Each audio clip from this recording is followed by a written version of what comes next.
আজ আমরা জানব সেই মহান নবীর কথা, যিনি অন্ধকার সমুদ্রে গভীর মাছের পেটে থেকেও আল্লাহকে ডাকতে ভুলেননি। তিনি হলেন হযরত ইউনুস আলাইহি ওয়াসাল্লাম। হযরত ইউনুস আলাইহি ওয়াসাল্লাম ছিলেন এক সৎ নবী। আল্লাহ তাকে পাঠিয়েছিলেন নিনেভা নামক এক শহরের লোকদের দিকে, যারা মূর্তি পূজা করত। তিনি বারবার তাদের আল্লাহর দিকে ডাকলেন, একত্ববাদ শিক্ষা দিলেন, কিন্তু তারা মানতে চাইল না। এক পর্যায়ে ইউনুস আলাইহি ওয়াসাল্লাম রাগ করে সেখান থেকে চলে গেলেন, আল্লাহর অনুমতি ছাড়া। তিনি একটি নৌকায় চড়ে সমুদ্র পাড়ি দিতে লাগলেন। হঠাৎ সমুদ্রে ঝড় উঠে, নৌকা দুলতে থাকে। লোকেরা বুঝতে পারে কেউ একজন আল্লাহর অসন্তুষ্টি নিয়ে এ নৌকায় উঠেছে।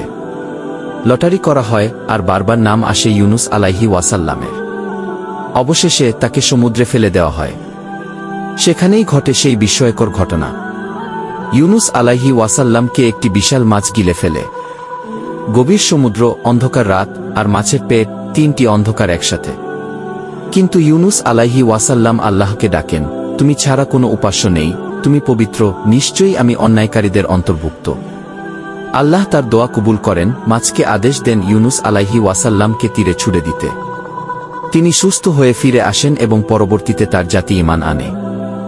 হযরত ইউনুস আলাইহি ওয়াসাল্লাম এর গল্প আমাদের শেখায় আল্লাহর উপর ভরসা রাখা এবং ভুল করলে সাথে সাথে তাওবা করা। আল্লাহ কখনো তার বান্দার দোয়া ফেরান না, যদি বান্দা অন্তর থেকে ফিরে আসে।